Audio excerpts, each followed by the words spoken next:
Welcome to the SkullKing Fantasy Football Podcast, powered by StatRoute.com. And now, here's your host, Ryan SkullRoot.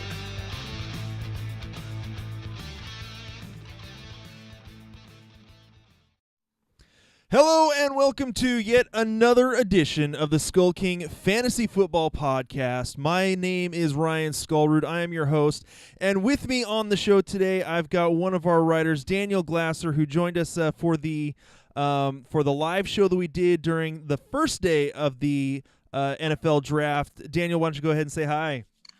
Hey, happy to be back. All right, so the NFL Draft is officially over. We have gone through 7 rounds, 3 days, and now the frenzy begins with the with all of the undrafted free agent signings, which should be a whole lot of fun to watch. We will be monitoring those throughout the show as we go, just to kind of give a little heads up on what's going on there and what teams are finding who. So, why don't we've got a couple announcements before we get going. Number one, just a reminder that our draft guide is going to start on pre-sale May 1st. We will have that up. We're going to have 2 different versions of the draft guide. You will be able to download a PDF version, a one-time download PDF version, once it goes live on July 1st. And there will also be a web-based version that will be constantly updated throughout the season. That we'll be able to keep up with all the rankings changes, all of the injury changes, all that kind of stuff, adjustments to the draft strategy that I will be posting and putting in the draft guide and adjusting as things change in rankings and stuff. So there's that. That's going to go live on May 1st. Also on May 1st, I am doing a drastic change to the website. I am changing up the theme, and we're going to hopefully make it a little more user-friendly, a little bit easier to find some stuff. And so we're doing like a total makeover this year. As you can see with the podcast, how we've been doing the Facebook Lives with the video graphics and everything. So I hope you guys are enjoying this. We're doing what we can to make this look as good as possible. So those are the main announcements that we've got. Why don't we go ahead and get started with today's headlines. Today's headlines. All right, so the main headlines that we hadn't really had a chance to talk about yet, there's really 2 main things that have come out. Number one is the Tyreek Hill. Let me actually pull it up again on my phone. Tyreek Hill has been officially suspended by the Chiefs as his with the audio that came out about him and his girlfriend, about their son, and everything that's going on with that. I think that this is actually the end of Tyreek Hill in the NFL, to be completely honest. He's already gotten his second chance after the domestic abuse thing coming out of college with this same girlfriend. And now the police are reopening this investigation with his son's broken arm. I think he's done. Yeah, I'd have to agree with you there. He had a second chance, like you said, and he was such an electric player on the field, so it's really sad to hear this news come out. And I agree. I think his career is over. We'll get into what the Chiefs have done, over these last couple days to kind of secure that we think that this may be the end. And then the other major story that's come out, sad for me, and my Seattle Seahawks, as you can see me all dressed up in my Seahawks garb with all the stuff behind me. It looks like that this may be the end for Doug Baldwin. Reports have come out that due to the accumulation of injuries and the amount of surgeries that he is needed in order to try to get healthy, he is actually contemplating retirement, which isn't surprising. Just one of the best wide receivers that the Seahawks have had in their history, and especially in the last 10, 15 years, really is sad to see this being the way that he goes out. The team has also put out a statement that they are not making the decision for him, that they are waiting to see what Doug Baldwin's decision is and letting him make the choice in the announcement. So, any thoughts from you, Daniel, on Doug Baldwin? Yeah, it is going to be sad seeing him. I'm going to guess that he does retire or within the next season. And they got a couple of wide receivers in the draft, getting Gary Jennings Jr. and getting DK Metcalf. So they're looking to fill that squad up with a lot of young players. They also have David Moore. And I think that the Seahawks wide receiver core will be just fine without him, but it will be sad to see him go. All right, so again, those were the major news headlines. Now we want to dig into what happened in this draft. So what we're going to do, I didn't actually go over this with you beforehand, Daniel, on how we're going to go about this. So we kind of shoot from the hip sometimes here at SkullKing Fantasy Football Podcast. So what we're going to do is we're actually going to go through the draft order of the first round and go team by team and just kind of mention some of the players that are fantasy relevant. That's really what we're going to be going over. Fantasy relevant players that were drafted for each team. In a lot of cases, there wasn't a whole lot, maybe one or two players. In some cases, there's 3, 4, or 5. So we'll kind of go over that as we get going. So let's start it off, and then at the end of the show, what we'll do is we're actually going to go over all the undrafted free agents, because more are accumulating as we speak. As I keep refreshing the page on NFL draft rumors. So. Or NFL trade rumors. There's a lot of them coming out now we're just going crazy with the undrafted free agent signings right now, or commitments. So all right, so why don't we get started? We will start off with the number one pick, the Arizona Cardinals. So here's what they've done that's quote unquote fantasy relevant. They have started off by trying to solidify their line by drafting 2 offensive linemen.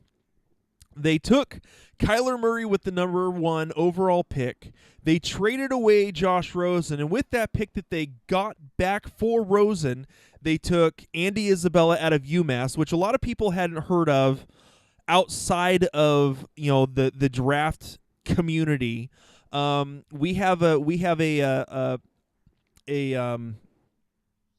draft profile up on him. I can't remember. I don't believe it was you that did that one. No, it wasn't me. I believe it might have been Jorge Eckhart who did that one. But so they also drafted Hakeem Butler.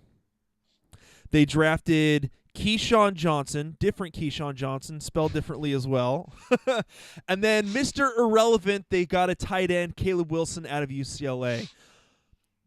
Obviously they're going all in with the Cliff Kingsbury offense, and so kind of give some of your thoughts on what they've kind of done here.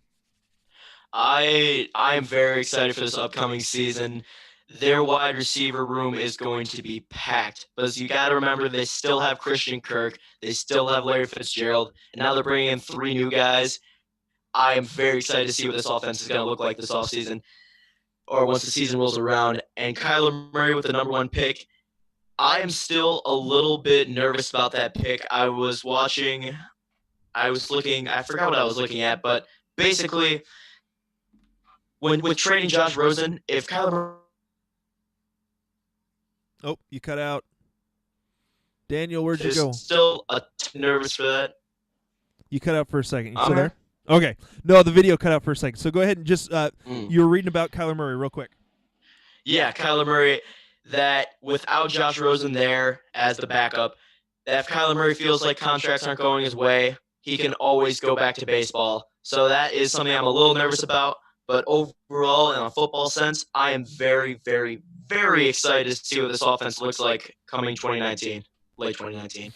Yeah, should be definitely interesting. I think that the amount of help that they've gotten in the passing game is going to help out David Johnson as well. So it'll definitely be interesting to see how he's affected. Moving on, San Francisco 49ers. They added Tevin Coleman and Jordan Matthews in terms of offense this offseason. They're getting Jimmy Garoppolo back off after his ACL. They added then in the draft, they added an offensive tackle, and Deebo Samuel and Jalen Hurd as 2 wide receivers. They've gone very wide receiver heavy. I mean, I understand they already had some running backs. They've got Raheem Mostert. They've got Jerick McKinnon. I'm missing one. Tevin Coleman, and then who was the other one that? Matt Breida. Matt Breida. So they have a lot of young talent. It'll definitely be interesting to see what they can do offensively as well. I mean, do you think that with Dante Pettis and Marquise Goodwin, do you see? I mean, who of Hurd and Samuel, who do you think is more likely to have a fantasy relevant role? Well, that's going to be kind of a tough one for me. I'd probably have to go with, it depends on the offseason, but right now I'm going to go with Deebo Samuel. They already have such a crowded backfield, which hurts Jalen Hurd's other attributes a little bit. And with Marquise Goodwin stretching it downfield, Jalen Hurts is an incredible talent, but I'm going to go with the talent Deebo Samuel right now. But if Hurd is able to work well in the offseason and get something good going with Jimmy Garoppolo, I think he has the higher upside. All right. Moving on to the Jets. Let's see. Basically, the only thing that they did that was fantasy relevant in terms of their additions, they added an offensive tackle to help protect Sam Darnold and help work with the offensive line for the run game for Le'Veon Bell, and then they added a tight end in Trevon Wesco. Wesco was kind of he was one of those middle tier tight ends, so I'm not seeing any fantasy relevance honestly from the draft picks in the New York Jets from this season, other than the fact that they added a tackle to hopefully bolster up the line and help there. So, moving on to the Oakland Raiders, they added their first offensive pick was Josh Jacobs, that they took, I believe, with the number 24 pick. And Mike Mayock is saying that he is a 3-down back. And let's see, in their offense, in terms of their running backs, they added Isaiah Crowell to a very small, non-guaranteed contract. They have Chris Warren. Let's see, who else did they add? I can't think of who else they have in their backfield. Oh, and they've got Jalen Richard in their backfield. But they're thinking that Josh Jacobs could be that 3-down back. He very well could be, depending on how he does this offseason, going into the preseason, he very well could be one of those guys that moves up into that round 4 or 5 draft pick area in terms of fantasy production. Yeah, if I'm drafting and I see him sitting at me with even the 5th round pick, I'm going to be passing on him currently. I am not a big fan of drafting rookies overall, except for Saquon Barkley-esque talents. But I am a little nervous about this offensive line. They have lost a couple of key pieces, and I don't know if they're going to be able to have the same. And even last year, their line was not very good. So that's going to be a big thing for me. Is Derek Carr going to be able to get the ball off to, let's say, Antonio Brown after 2.5 seconds? I don't know that yet. And with Josh Jacobs, if there's no hole to go through, then I'm not seeing him being very fantasy relevant.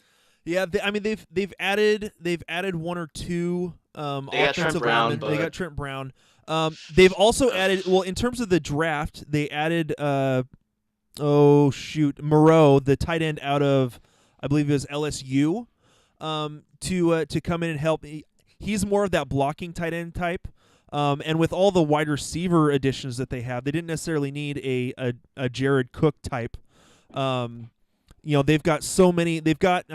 Bringing Tyrell Williams, he's that big-bodied receiver, fast that they could use instead of Jared Cook. And then they also added Hunter Renfrow. To me, this is a horrible spot for Hunter Renfrow to end up. I think that what helps Hunter Renfrow to be fantasy relevant is the fact that Derek Carr does not throw the ball very far. In the last few years has been one of the lowest in terms of his yards per attempt. But, I think there's so much wide receiver talent out there that I think that there could have been better places for Renfrow to end up. Yeah, this draft for the Raiders, I'm not overly excited. There's some pretty interesting pieces that could fall into place, but right now this is something I'm gonna have to wait and see on. All right, moving on. The Tampa Bay Buccaneers added, basically all they did was add a wide receiver in the draft. Scott Miller out of Bowling Green in like the 6th or 7th round. I don't know. I've got to look again. I don't think they actually added any offensive line either. They may have added one with like one of the last picks in the draft. So, again, not a whole lot there. Moving on to the Giants. The Giants. Let's talk about the Giants for a second. So they draft Daniel Jones. Okay, and we went over this a little bit in the first night when we were doing the live show with the draft. They probably could have had Jones at 17. They took him at 6. There was some speculation that the Redskins were possibly interested in going with Daniel Jones and not Dwayne Haskins. They had the 15 pick. So it very well could have been that the Giants couldn't find a trade partner to move back. It could be that where they could move back to was going to be behind where they already were at 17, and they were afraid that the Redskins or possibly the Denver Broncos, which, I don't think Jones was ever on their radar, possibly could end up with one of those teams. So the Giants were like, let's just take him now. We know the connection with the offensive coordinator, the QB coach that Daniel Jones has, same as both Manning quarterbacks. This one that he's number 6 overall pick, and he's going to be sitting the bench for at least 1, if not 2 years, because knowing Dave Gettleman, he may extend Eli Manning. Yeah, I don't know why he keeps going back to Manning. It just Daniel Jones at 6. That it's like I had him going to the Giants in a mock draft I did at 17, and that's where I think he should have gone. You said about the Redskins possibly getting him over Dwayne Haskins, but just that was a panic pick in my eyes. And they were able to kind of get themselves back in order going later in the draft. But I don't know. Daniel Jones, he's going to have some time to work behind Eli Manning, which I think is always good for a quarterback. But what are you doing, Gettleman? What are you doing? All right. The other thing they did is they drafted a bunch of defense, and then they also drafted Darius Slayton. Now let's look at the wide receivers that they have. They have Golden Tate, who's a slot guy. They have Sterling Shepard, who's a slot guy that they may try to move outside now that they no longer have Odell Beckham Jr. They've got Cody Latimer, who is basically a cast-off from the Broncos that maybe he could play outside. And then they draft Darius Slayton, who's really a slot receiver. So they have a whole bunch of slot receivers, and then they only added one offensive lineman in terms of in the draft to help protect Eli Manning and open up holes for Saquon Barkley. Saquon Barkley was great last year breaking tackles. He had to be, because they don't really have an offensive line. So this draft for the Giants, defensively, I think was great to help build up their defense. Offensively was horrific. Yeah, I'm going to have to agree with you on that one. Saquon Barkley right now, he's going to be top 3, if not the number 1 overall draft pick. And I just don't know. If you're a Giants fan right now, you have to be just absolutely just sad. I couldn't even think of a better word there. Just sad. You got some pretty good talent on the defense, and I did like a couple of their picks, but they just wasted some pretty good draft positions for some players that could have had Oliver, could have had Allen. There's just so much. Right now, their best outside guy is their tight end, is Evan Ingram. Yep. So, All right, let's move on to the Jacksonville Jaguars. Let's just move away from that. The Jacksonville Jaguars, in terms of what they did to help out the offense, they drafted a tackle. They got Jawan Taylor in the second. Great pick. They drafted Josh Oliver, the tight end out of San Jose State, who not so much of a blocker, and even admitted that he was not a great blocker, but he was a very dynamic receiving option for San Jose State. And then they add the Temple Owl, Raquel Armstead, who I think his best attribute for this is to be the TJ Yeldon role now with Fournette in the background. I think that's probably the best option as far as that goes.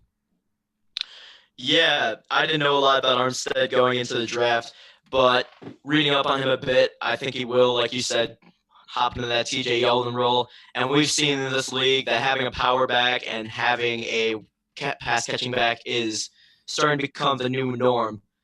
And getting someone like that, hopefully it pans out for them. And getting someone like that in the 5th round could be a nice steal for the draft.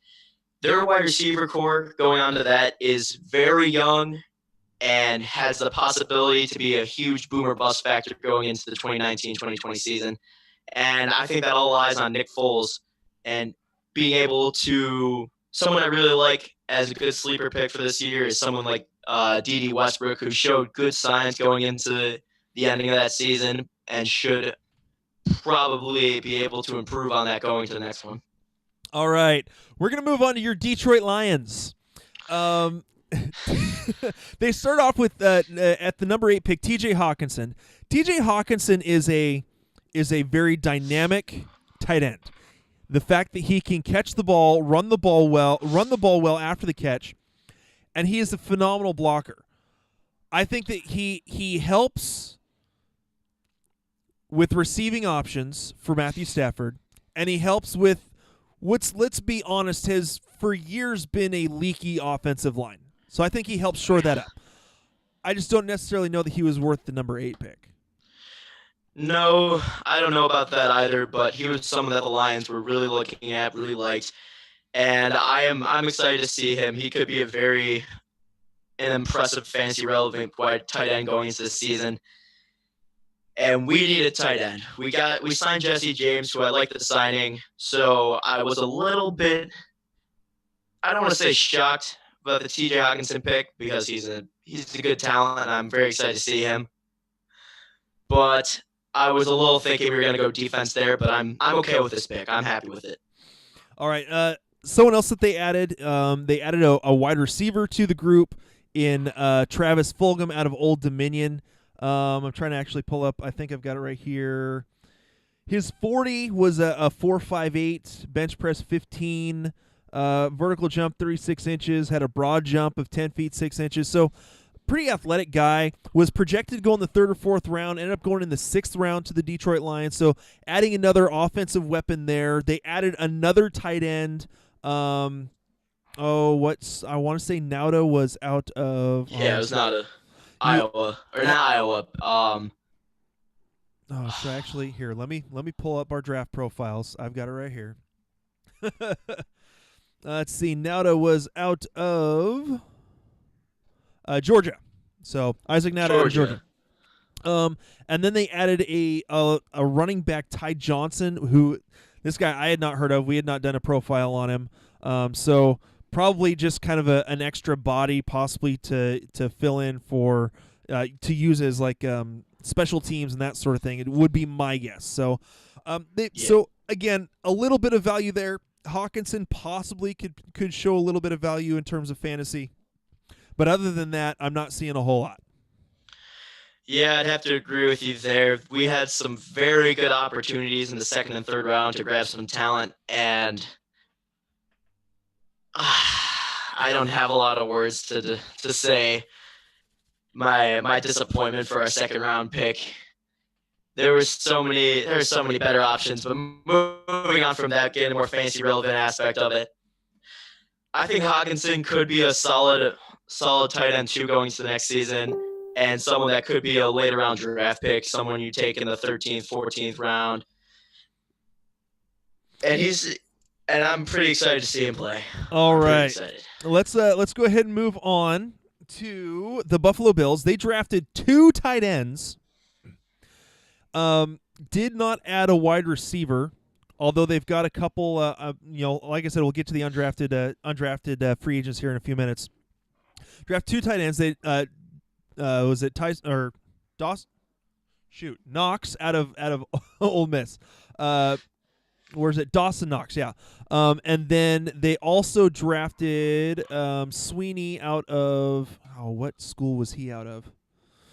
Anyways, 2 tight ends. Sweeney wasn't really high on anyone's radars, especially ours.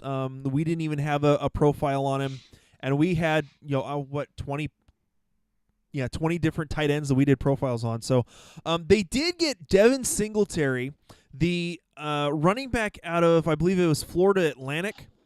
Yep. Very much the Shady McCoy type of role is the type of player that he is. So very interesting to see. You've got the two old guys with the Buffalo Bills and Shady McCoy and Frank Gore. Singletary could find himself, especially with the injury history that McCoy has had the last few years. Singletary could find himself into a decent role this year with the Buffalo Bills. Then they added Cody Ford also at guard to help again with the blocking for the run game and for Allen in the pass game. Yeah, I was a big fan of the Singletary pick. I think in the upcoming years he's definitely going to take on the starting running back mantle. And I'm just hoping, I don't know his role what's going to be going into this year, and I don't see much fantasy relevance for him right now. Injuries can change everything. Every day could change that. But currently, with their wide receiver situation, I kind of hope that they were going to go wide receiver in 2nd, 4th, 3rd, that range, 2nd to 5th round. Because right now they have some decent wide receivers, but it feels like it's more scraps than a solid piece. Yeah, I'd have to agree with you there. You think it looked like they could have added some decent pieces, but there was also some other things that they needed to work on. If I remember right, I don't actually have it. Let me pull it up here. The Bills, if I remember right, only had like 5 picks. No, they actually had 7? 8 picks. 8 picks. So yeah, Tommy Sweeney out of Boston College, Dawson Knox out of Mississippi, and Devin Singletary were their only offensive type of guys. So they did need to build up their defense anyways, which is understandable. So yeah. So moving on to the Denver Broncos, they traded down, drafted Noah Fant, the dynamic tight end out of Iowa, the other dynamic tight end out of Iowa. They drafted Drew Lock to be the heir apparent. Again, they've drafted another quarterback to be the heir apparent. This time to Joe Flacco. They drafted a wide receiver that I have not seen on anyone's draft boards, a Juwan Winfrey. And then they also added Dalton Reisner to help out with the offensive line to help solidify that as well. So Fant, I think, is going to be a solid option. If you think about Joe Flacco and how often he targets tight ends, especially when he was with the Baltimore Ravens, I think that's Fant could put up some decent numbers and be at least, if not a regular contributor in terms of fantasy. Depending on the matchup, could be a solid pick for DFS this year. Yeah, I really like the Reisner pick as well, solidifying that offensive line a bit. I think he's going to be a solid player. And if Phillip Lindsay is able to come back healthy from his injury, or if not, and they're cutting him back a little bit, then Royce Freeman, I think that's going to help the running game a bit. And Drew Lock, I don't know too much about him, but I don't know how long Flacco will play. Maybe the whole season. We've seen situations like this play out before. But as long as Flacco is playing, I do look at Noah Fant as a solid option. Yep. And I was hoping that they were going to go, along with the Bills as well, with another wide receiver, because Courtland Sutton was a bit of a disappointment. Deshaun Hamilton was something that was a player that I actually really liked going last season, going into the end of it. And hopefully he'll be able to improve on himself, but maybe they'll pick up someone in the undrafted free agent pool. All right, let's move on to the Cincinnati Bengals. They added 2 offensive linemen. They added a tight end in Drew Sample. I couldn't believe it. The second round that Drew Sample out of Washington. Like, I'm a Washington fan, and I like Drew Sample. I was not expecting him to be the fourth tight end off the board and go in the second round. But he is going to be more that tight end 2 most likely. He's a great blocker and has okay hands. Not the best speed, but he can be a solid tight end 2 option. They drafted who very well could be a guy that could fight for Andy Dalton's job in Ryan Finley, the quarterback out of North Carolina State. I know that Kevin Ashley, who did the draft profile for him here on the web here at SkullKing, really likes what he saw from Finley. I got a chance to talk to the radio voice of the North Carolina State Wolfpack, Gary Hahn. Nothing but great things to say about Finley. He's a little bit older, 24 years old, has 2 degrees. After he graduated from Boise State, then transferred to North Carolina State to use the rest of his eligibility, and really had, a great couple of years. And I think that Finley could very well be, if Dalton struggles, could move into that starting role. And then beyond, these next 2 picks kind of really amazed me. That they took Travion Williams out of Texas A&M and Rodney Anderson out of Oklahoma. Now, I understand that Giovanni Bernard, I believe he's in a contract year this year, and they have Joe Mixon. And really, Rodney, I believe he was a late 6th, maybe even in the 7th round when he got picked. I think he was actually in the 7th round when he got picked. So, really, it's you take a chance in a 7th round pick from a guy that's, been riddled with injuries 3 out of the last 4 years. Very interesting to see what could, the Cincinnati Bengals pulled in a couple of weapons with the running backs there to add to Joe Mixon. It was a very interesting thing for me to see there. Yeah, I'm going back to the Ryan Finley thing. I am a big fan of when there's a QB controversy, because I think whoever is starting always has their game elevated to the next level. And that's always something that's good for not only the quarterbacks, but the running backs and the wide receivers. So that's going to be a big help for A.J. Green, big help for Joe Mixon. I don't know about Giovanni Bernard. Like you said, they brought in a lot of talent. I think Joe Mixon's role is pretty safe going into the next season, since he's going to be their bell cow. But if Travion Williams, riddled with injuries, if he's able to come back healthy, he could make some noise. All right, so let's move on to the Green Bay Packers. There was only 2 guys that really, fantasy relevant. They added a center to help solidify the O-line and protect Aaron Rodgers. Then they drafted tight end Jay Sternberger, who is one of the best receiving tight ends in this draft. And then in the 6th round, they added Dexter Williams, the running back out of Notre Dame. I really like Dexter Williams. And if you consider some of the injury things that both Aaron Jones and Jamal Williams have dealt with the Green Bay Packers, I'm keeping my eye on what's going on what's going to happen in that running back room in Green Bay.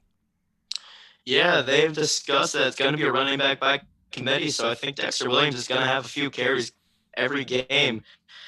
And going back to the Jay Sternberger pick, now with him and Jimmy Graham still there, and we got Devontae Adams on the outside, Aaron Rodgers is going to have some options this season. Yeah, it's definitely going to be fun to watch to see what in terms of fantasy, what the Green Bay Packers can do this year. All right, let me see. The Miami Dolphins, really what they did in order to solidify their offense and fantasy relevance, you've got they added Rosen in the trade with Arizona.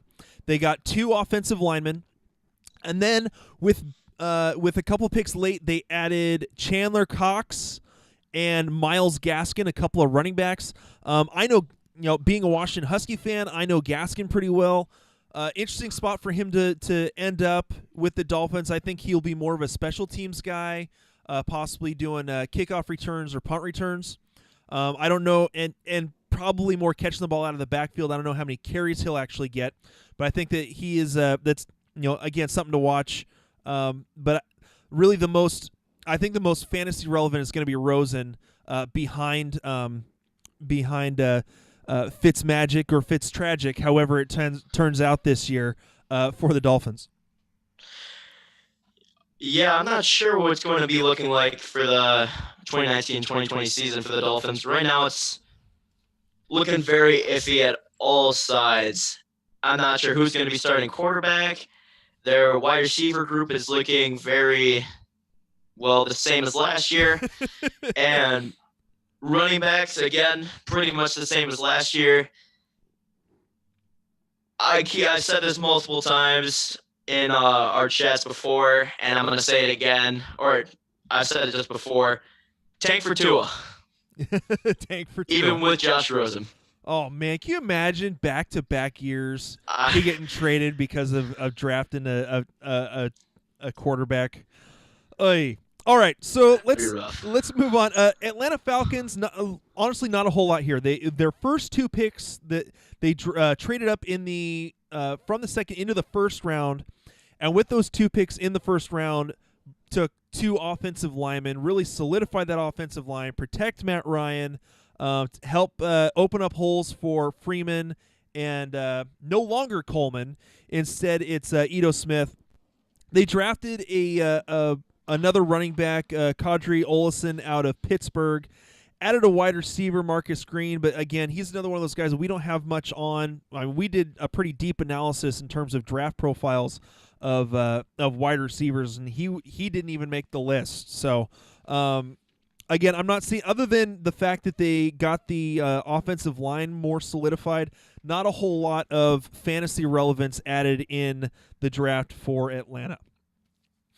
Yeah, I'm just actually pretty happy with this draft looking at it at a fantasy perspective, because this is one of those drafts that helps everyone involved.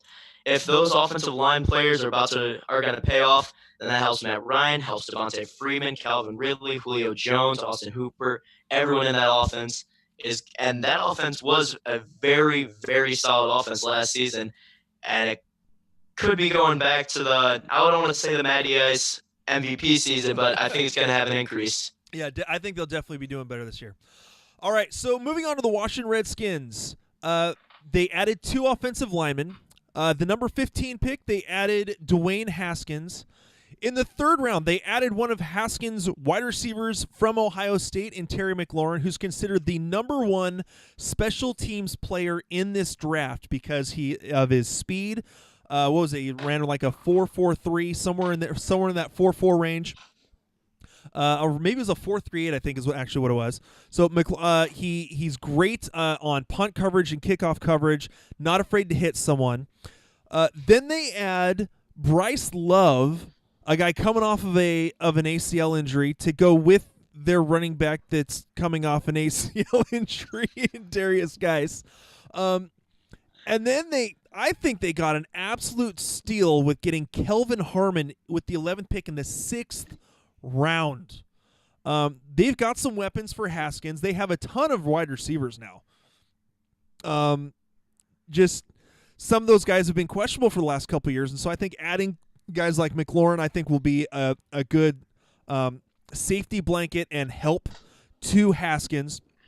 And then I think that Harmon, though he's not the fastest guy, he has some size to him to be able to catch the ball in space and in contested areas. Yeah, if I'm a Washington fan, I'd have to be pretty happy with this draft and pretty excited, but also a little nervous with that Bryce Love pick. About Darius Geis. There was so much hype around him going into last season, and now with this Bryce Love pick, I am a little nervous about drafting him, even if he does come back healthy, because if Bryce Love is also healthy, that man can play. Yeah, definitely interesting to see how that dynamic will work out and kind of how those guys can come back in terms of their knees.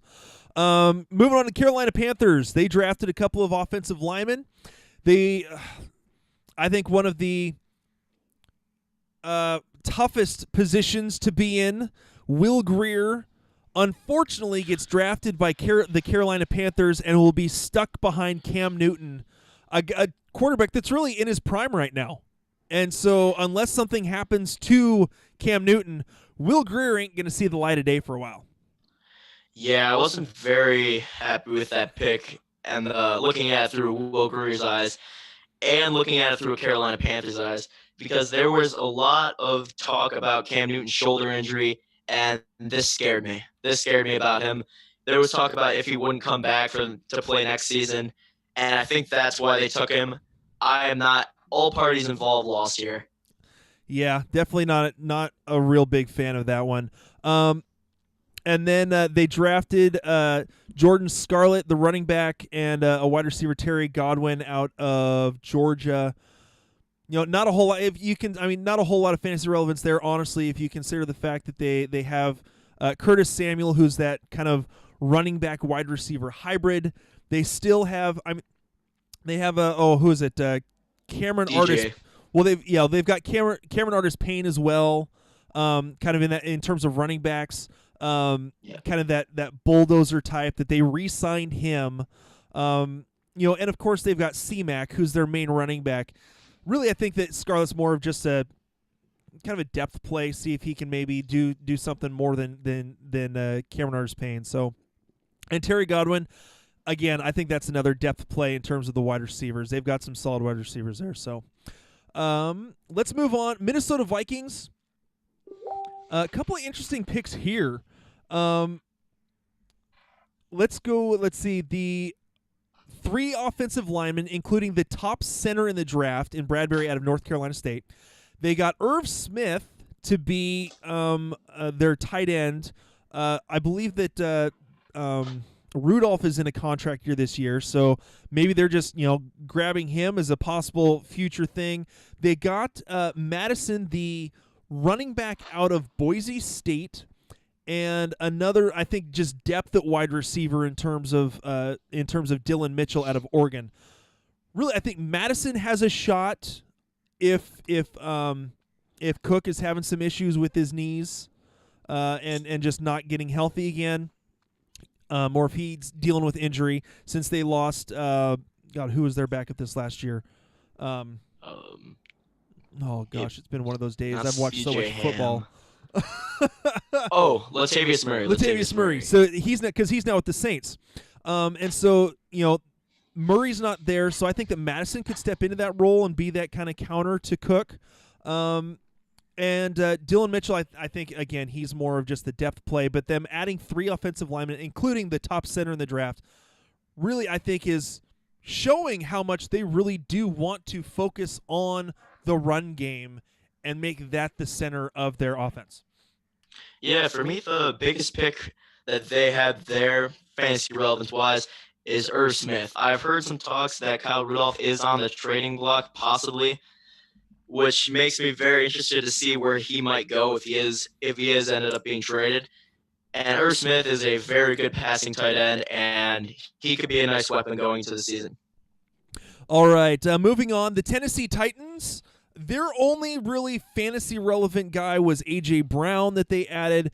Definitely interesting. He is more of that. I think that he's kind of been labeled as more of a slot guy, a little bit bigger size for a slot guy. Can catch in traffic, does have some good speed. He really was the number 1 wide receiver this past year for Ole Miss. Definitely interesting dynamic to see. They added, because Tennessee added Adam Humphries. They also have Corey Davis on the outside. They've got Taywan Taylor, who's kind of that stretch the field speed guy as well. And then adding A.J. Brown and having Adam Humphries, they've got a decent wide receiver core of 4 right there that I think could possibly, really help out, Mariota if he can stay healthy. Yeah, I was just about to get to that. Mariota, his health is definitely the biggest factor in all this, and that's why A.J. Brown is someone that I'm not going to be overly excited about drafting if I want to draft him whatsoever. And like you said, he's going to be sharing the slot role with Adam Humphries and all the other wide receivers. He could be able to emerge as the number 1 or number 2, I would say more than that because of Corey Davis. But I think this all lies on Mariota. If he's able to stay healthy and is able to get back to his, don't want to say prime, but his better year, yeah, then I think that'll be pretty. that would be very helpful for all parties involved. But if he is still struggling with the pinched nerve and whatever else comes his way, then that's just going to be bad for the Titans. All right, so now let's move on. The next one, let's see. The Pittsburgh Steelers. They got Deontay Johnson, the wide receiver out of Toledo, who honestly I've scouted a little bit of him. Has some decent tape. It'll be interesting to see kind of the play between him and Washington. I don't think that Dante Moncrief is going to be much of a hindrance to either one of them. Moncrief is kind of his own animal, just basically a size guy, a red zone type of target. They drafted Benny Snell out of Kentucky. That was an interesting pick to me. I think that Snell won't get really a whole lot of fantasy value this year. If you're dealing with him behind Jalen Samuels and James Conner, really, I think he's injury insurance. And then I think that the tight end they got, Gentry out of Michigan. I think he's really just kind of a depth help with the blocking type of tight end. Yeah, Gentry was someone I was able to see live a lot when I would go to Michigan games. He has had some trouble with drop passes, but he is a large man, and he should be able to help in the blocking game and a little bit in the passing game in the red zone. But the Benny Snell pick, I think that mostly just decreases Jalen Samuels' value. And like you said, he's more just injury insurance than anything. He's a solid running back, but very little fantasy relevance going into next season. Especially because of the destination. So, all right, moving on to the Seattle Seahawks. They at fantasy relevance. This could be interesting because again we've been talking about the fact that Doug Baldwin is really likely, let's put it likely, to retire this year with all the injuries and everything that he's been dealing with and the amount of surgeries just piling up. So what did the Seahawks do? They went and drafted DK Metcalf at the end of the second round. And honestly, the fact that DK lasted that long, as a Seahawks fan, I was not totally thrilled with the pick. I was okay with where they got him, but seeing where, Hakeem Butler went, I believe at the beginning of the fourth round, there were other guys I would have had. I really hope that DK works out. I hope that I am wrong about DK in terms of the Seattle Seahawks. They added Gary Jennings, the slot receiver out of West Virginia, and then they traded back after they were done in the sixth round. They traded back into the seventh to get John Ursua out of Hawaii, who led all of FBS last year with, I believe, 16 touchdowns.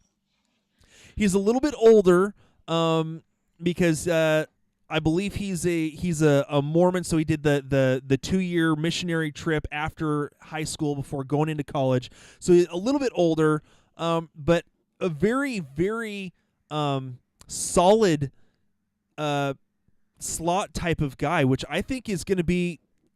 He reminds me a lot of Doug Baldwin and how he plays. So I think that them getting him in the seventh is a very interesting pick. Travis Homer out of Miami, the running back. I think he's more of a running back depth. I think that with the injuries that they've had to they're two pass catching backs.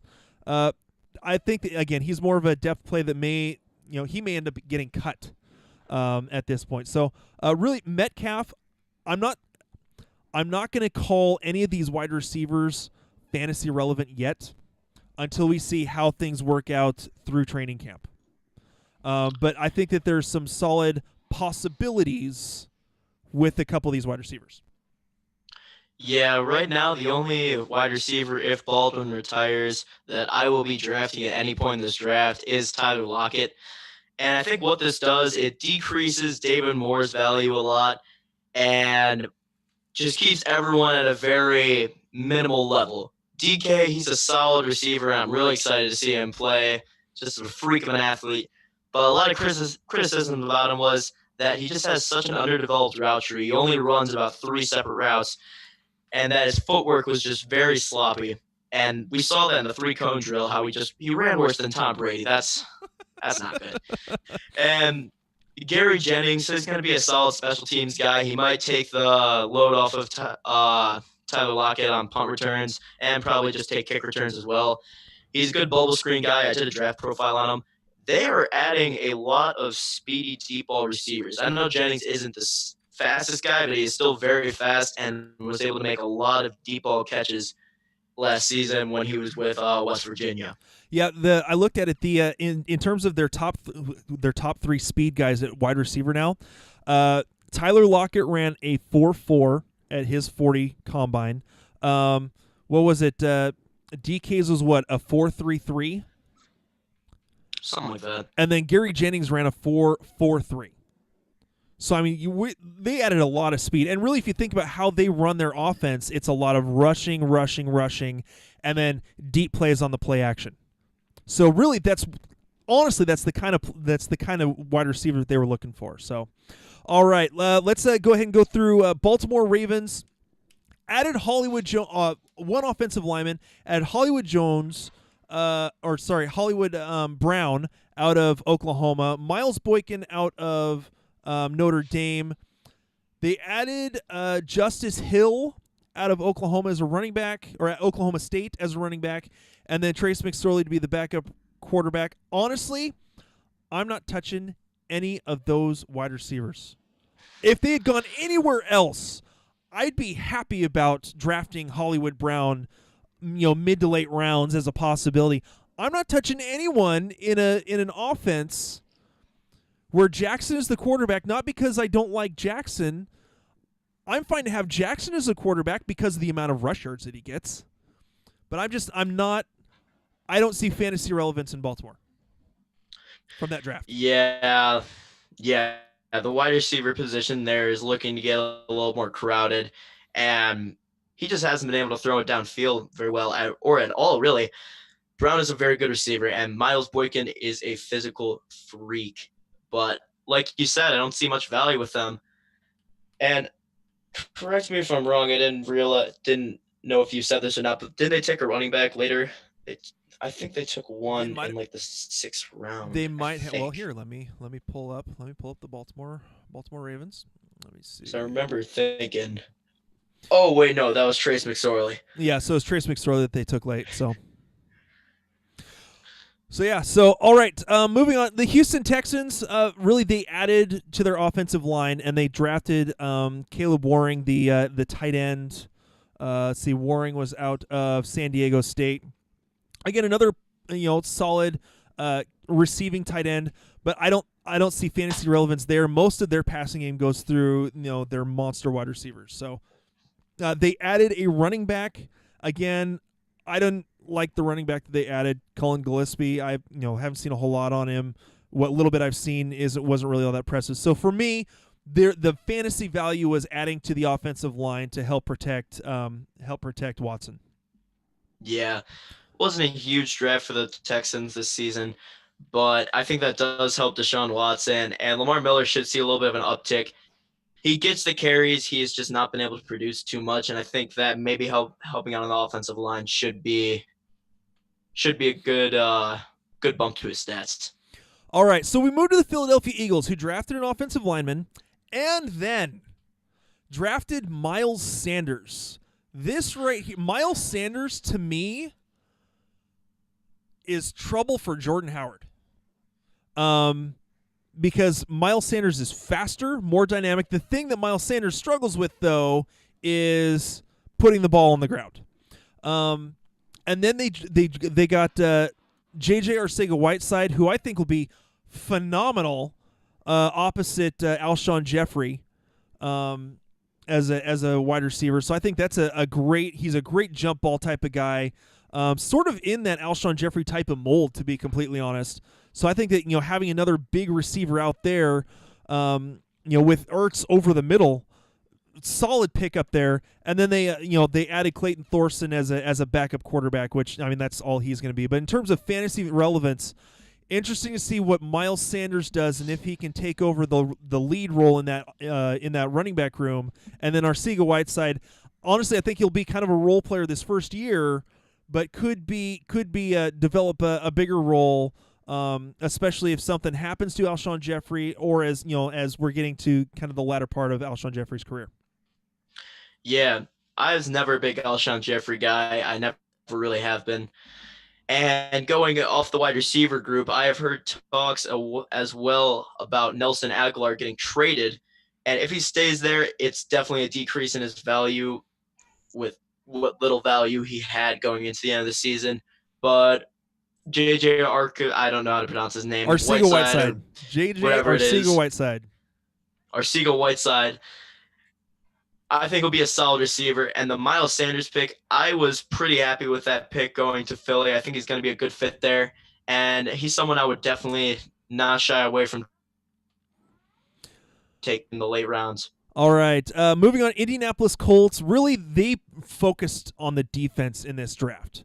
However, they added 2 offensive linemen to help protect Andrew Luck. And then they put Paris Campbell in there to add into helping out T.Y. Hilton. Now they did add Devin Funchess. So really the way that I'm looking at this, T.Y. Hilton is still going to be the guy. But you add Devin Funchess, who's more the big body, kind of a red zone type target to add to the 2 tight ends they've got there. And then you put Paris Campbell in the slot. He can run the short routes. He can run the deep routes, with his speed. One of the fastest 40s. And he can run the jet sweep as well. So I think that adding him into that mix, I would have preferred Indianapolis to get a bigger wide receiver. But Campbell is, I want to say, 6 foot, about 205 pounds. So has an okay amount of size, but definitely a solid pickup for that offense. Yeah, I like the pick. It wasn't my favorite choice for him, like you were saying, but it was someone that I thought did well. Like you were talking about as well, I think they're going to be able to run a good amount of gadget plays with him, the jet sweeps and stuff like that. And for me, his fantasy value is not great right now, just because of how loaded that offense is going to be. He's someone that is going to get 25 points one week and then a combined 5 points the next 3 weeks in my eyes. So he's going to be a big boomer bust guy with a lot of busts. All right. Going on to the Chargers, really what they did in terms of the offense is they added an offensive tackle and they brought in Easton Stick to be the backup quarterback. Again, there's no fantasy relevance there for Stick. It's Phillip Rivers. They're actually looking at extending Phillip Rivers. So we'll move on from the Chargers. The Rams added 2 offensive linemen and then drafted Darrell Henderson in the 3rd round out of Memphis.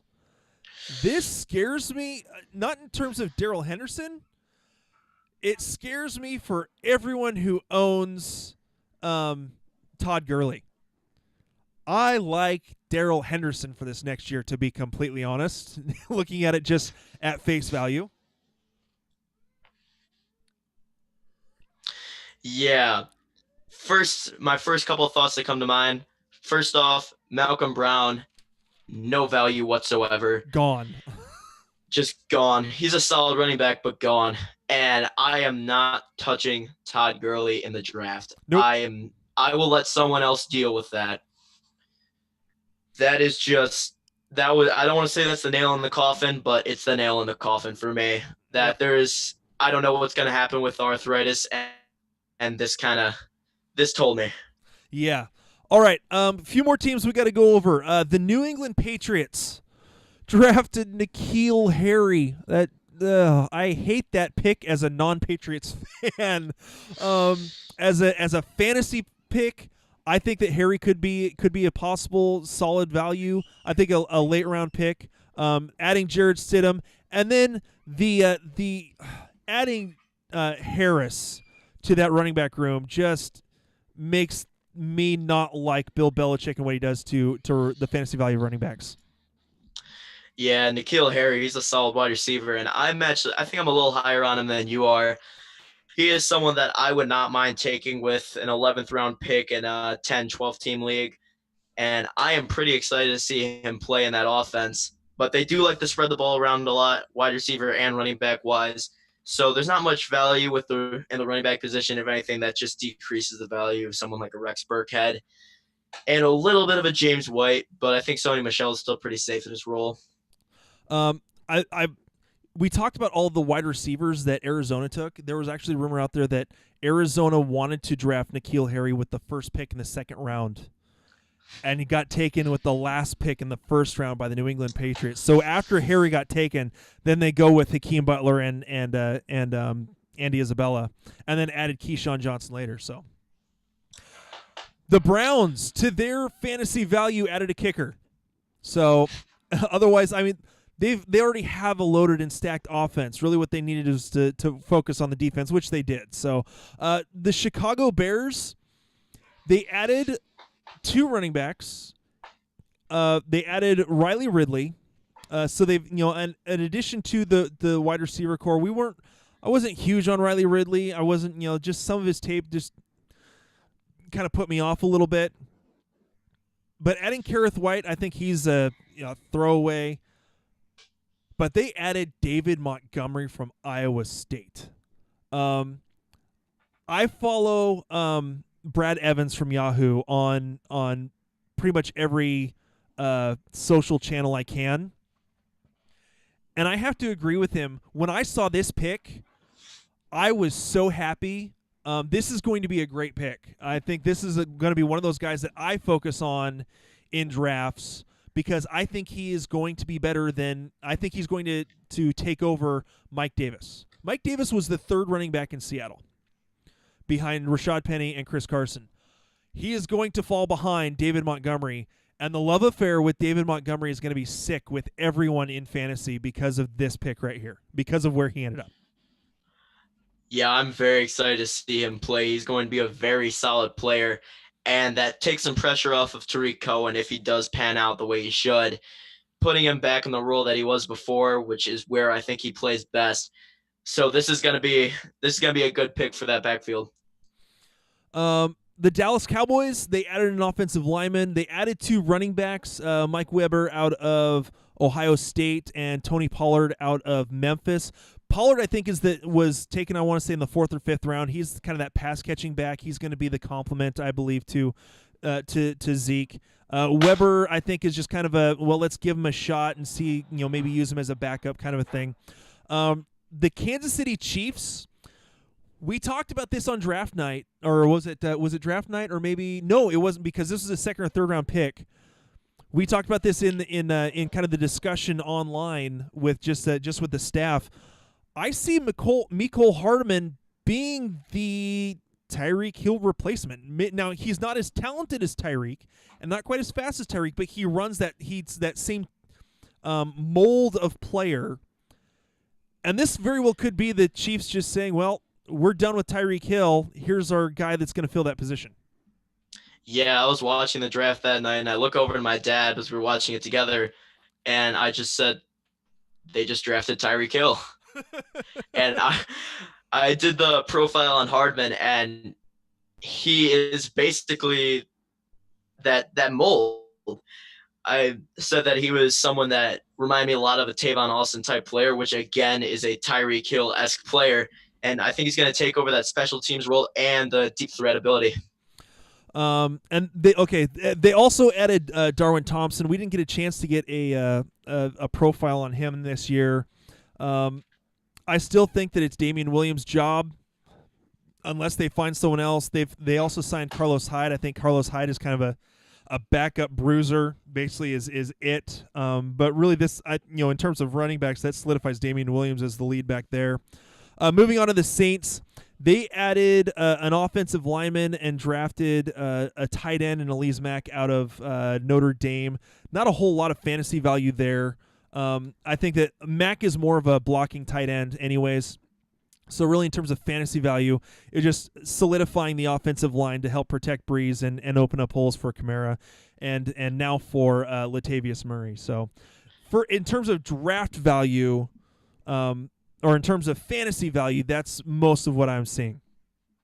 Yeah, overall, I think that just helps Alvin Kamara's value. Besides that, there's not much change to that offense, and I'm still going into the same mindset I was before the draft with most Saints players. All right, so now let's we're gonna this. I mean, because I've been refreshing this throughout the show just to kind of see what's going on. We're gonna as quickly as we can, since we're already running up on about an hour for the a little over an hour for the show. All right, so we are going to really quickly go through the undrafted free agent signings that we have so far. If we know, I mean, most of these guys we don't have anything about, even in terms of like the fantasy value of like the quarterbacks, running backs, wide receivers, just because there's going to be they're going so deep in the players that they're signing. I may actually pull up real quick. I'm actually going to pull up in terms of the draft tracker, the prospects on NFL.com that were not drafted. And make sure that we get those kind of look at those as well and see if any names stick out. So, all right. So in terms of undrafted free agents, 49ers, a tight end out of Wyoming, and a wide receiver out of West Georgia, no one that we really saw. Bears, interesting pickups. Emmanuel Hall was projected to be a 4th or 5th rounder. The Bears have signed Emmanuel Hall to an undrafted contract. They've added a long snapper, a guard, kicker. So really, Emmanuel Hall is the only real fantasy relevant there. He's the guy that could make his way into that wide receiver room. The Bengals, I wonder if they have some concerns about Joe Mixon, because not only did they add Rodney Anderson and Travion Williams, they added another running back in the undrafteds, Jordan Ellis out of Virginia. Again, not a guy that we necessarily know a whole lot about, but just the fact that they added another one. Go ahead. Yeah, I think that's more he's coming off some injuries and they want to have some insurance. It makes me a little nervous about Joe Mixon, but I'm still going to draft him at around the same place I would have drafted him before. I think that's just more, since it's undrafted free agents and they drafted a couple there, mostly just insurance picks, and if one of them pans out for them, good for them. I think that's basically the mindset they had for that one. All right, the Bills signed Tyree Jackson, the 6'7" quarterback out of Buffalo, which makes sense. You know, he gets to stay home. I think he could be a solid backup. I don't think he was ever really starter material, but a solid backup to Josh Allen there. They also got a couple wide receivers, Nick Easley out of Iowa, and David Sills, who surprisingly went undrafted out of West Virginia. I think that could be a solid wide receiver addition for them, if he pans out. Yeah, Sills was someone, again, I did his draft profile as well. He's going to be someone that they're going to look at a lot in the red zone. He has got great footwork, and he's able to get off the line pretty quickly when he's in the red zone, and I think that's going to be probably his main use for them. All right, in terms of the Broncos, they drafted Drew Luck, and then they brought in Brett Rippon out of Boise State, undrafted. Interesting, I think if anything, he'd be the third quarterback. Not necessarily on the game day roster, but possibly a third quarterback, practice squad type of guy. And really, that's about it. Bringing in a tackle. Browns. Let's see. Nothing. Mostly defense. The Buccaneers. A couple of interesting. DeMarcus Lodge, wide receiver out of Ole Miss. Malik Taylor, wide receiver out of Ferris State. I'm amazed that they didn't have any more running backs that they wanted to use or draft. Yeah, that running back room was just a mess last season. And I've heard talks that both Peyton Barber and Ronald Jones should improve, which is very easy to do for them. Yeah, that doesn't take much. Yeah, that could be literally anything. I thought that they were going to go running back in the second or third round, but I guess not. I guess we'll see what happens. And just a quick question about the Denver Broncos signing. Do you know how tall the quarterback was? Because I know that's the number one thing going through John Elway's mind. Which quarterback? The one they just signed off free agency. I want to say he was 6'2". Let me pull up his draft profile I've got right here. Brett Rippon is, let's see, he is 6'2", 210 pounds. Yeah, that makes sense. All right. Follow the quarterback, the better. All right, real quick, Patrick Riley, one of the guys in my work draft or my work fantasy football league, made the mention that I never liked Jordan Howard. Actually, I did like Jordan Howard. He was one of the guys that we predicted to be a decent fill-in when his rookie year, and he ended up being our big call of the season that really worked out. But yes, I have liked Jordan Howard, Patrick, just so you know. I didn't like the situation that he was in once they got Tyreek Cohen. So, moving on, more of the undrafteds.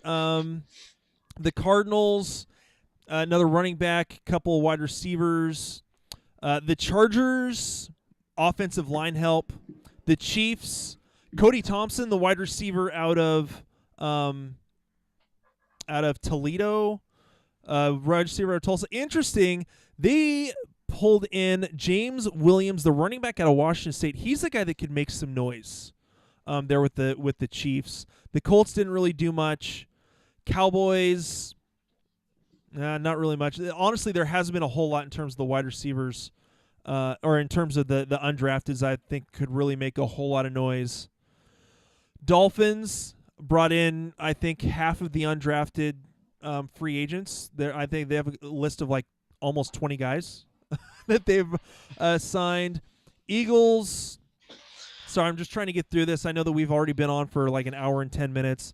Just trying to see if there's anyone that's actually worth talking about.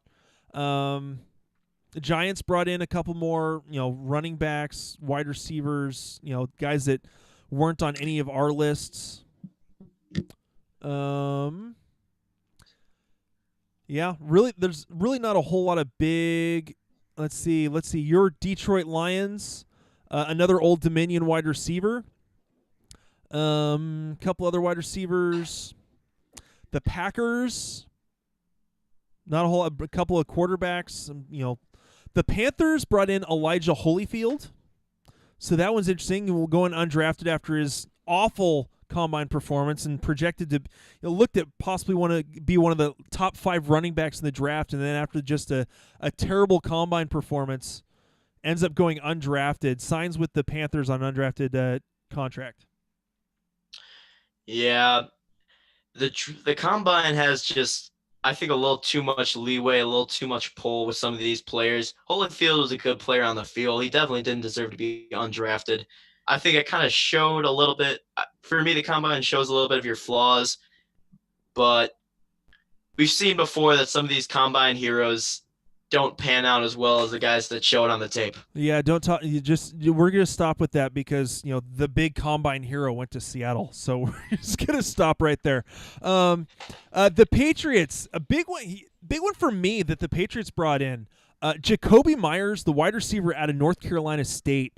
Set the record for receptions in a season, North Carolina State this year, beating Torrey Holt's old record.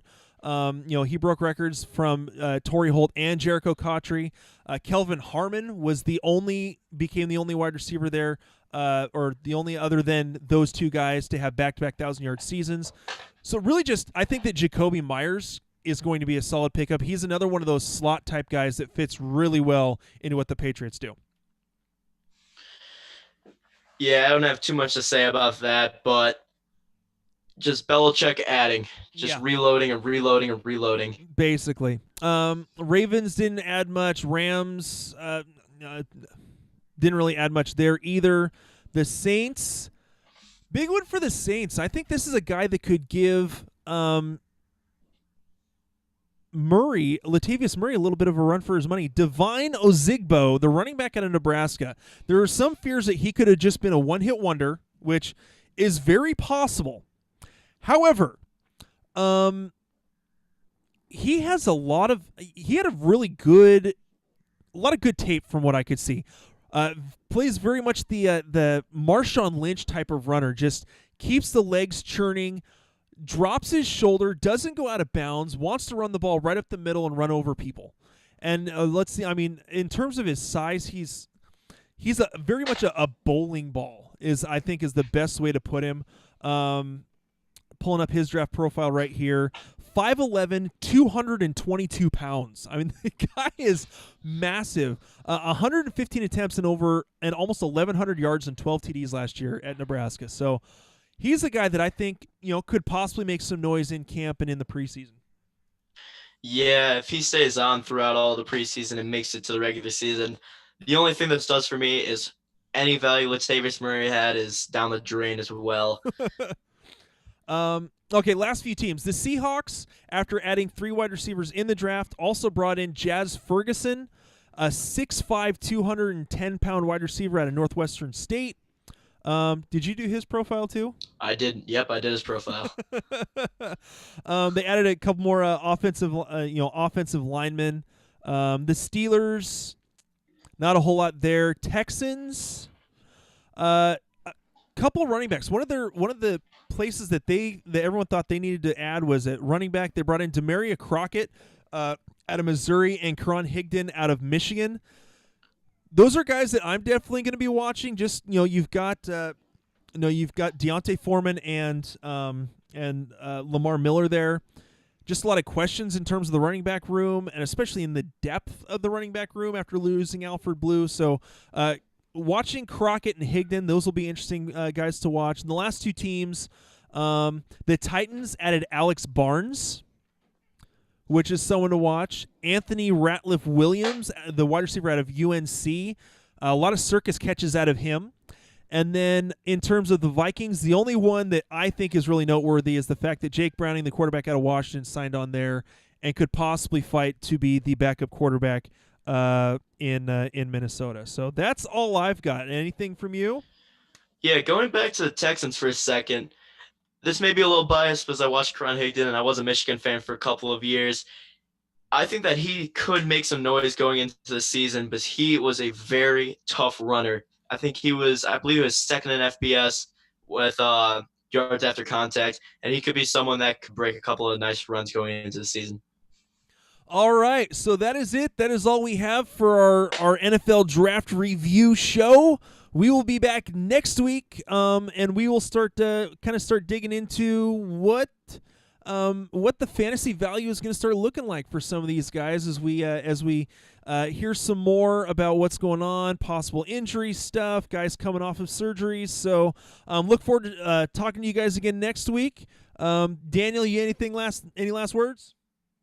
Have a good week. All right. Again, for Daniel, my name is Ryan Scullard. We are the SkullKing Fantasy Football Podcast. Thank you so much for listening, guys. We will talk to you later.